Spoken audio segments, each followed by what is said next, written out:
নমস্কার, আজ আমি আপনাদেরকে মহাদেবের একটি ছোট্ট কথা বলবো। একদিন মহাদেব অর্থাৎ শিব কৈলাস ধামে বসে তার কানে পরিষ্কার তার দিব্য শ্রবণ শক্তি দিয়ে তিনি শুনতে পাচ্ছেন ধরাধামে কেউ একজন বা অনেকগুলো মানুষ একসঙ্গে রাম নাম সত্য হ্যায়, রাম নাম সত্য হ্যায়, রাম নাম সত্য হ্যায় বলতে বলতে যাচ্ছেন। তো কৈলাস থেকে ভগবান শিব মানে উদ্বিগ্ন হয়ে উঠলেন, ভাবলেন যে আমার রামের নামকে নিচ্ছে, চলো গিয়ে দেখে আসি। কারণ ভুলে যাবেন না, ভগবান শিবই কিন্তু শঙ্কর স্বয়ং কেশরী নন্দন, অর্থাৎ হনুমানজি কিন্তু শিবই।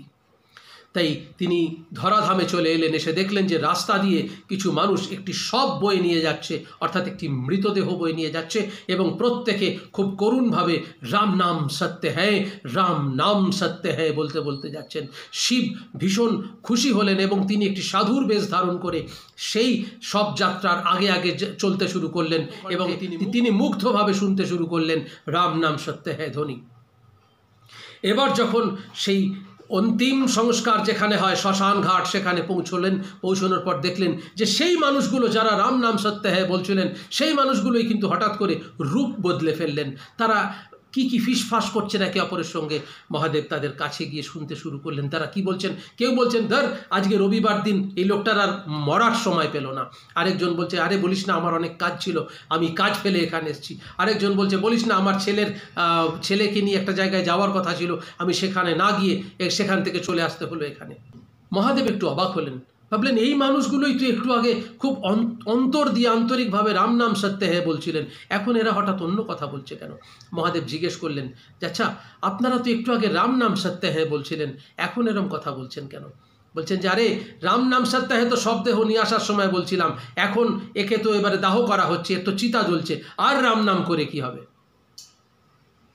মহাদেব খুব ব্যথিত হলেন।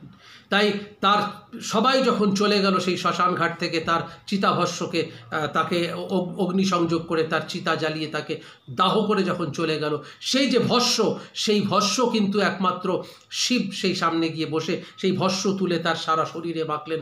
তিনি বললেন, হে মহোদয়, তোমার জন্য কিন্তু আমি রাম নাম শোনবার সুযোগ পেয়েছিলাম। তাই এই চিতাভস্যই কিন্তু শেষ কথা, যা অগ্নির থেকে তৈরি হয়। অগ্নি থেকে যে আলটিমেট চিতাভস্য তৈরি হয়, তার থেকে সত্য আর কিছু নেই। তাই এইটা আমি আমার সারা গায়ে মেখে রাখলাম। সেই থেকে মহাদেব চিতাভস্য মেখে থাকেন গায়ে। তো আপনাদের আমার এই তথ্য কেমন লাগলো আমাকে জানাবেন, লাইক শেয়ার কমেন্ট করবেন।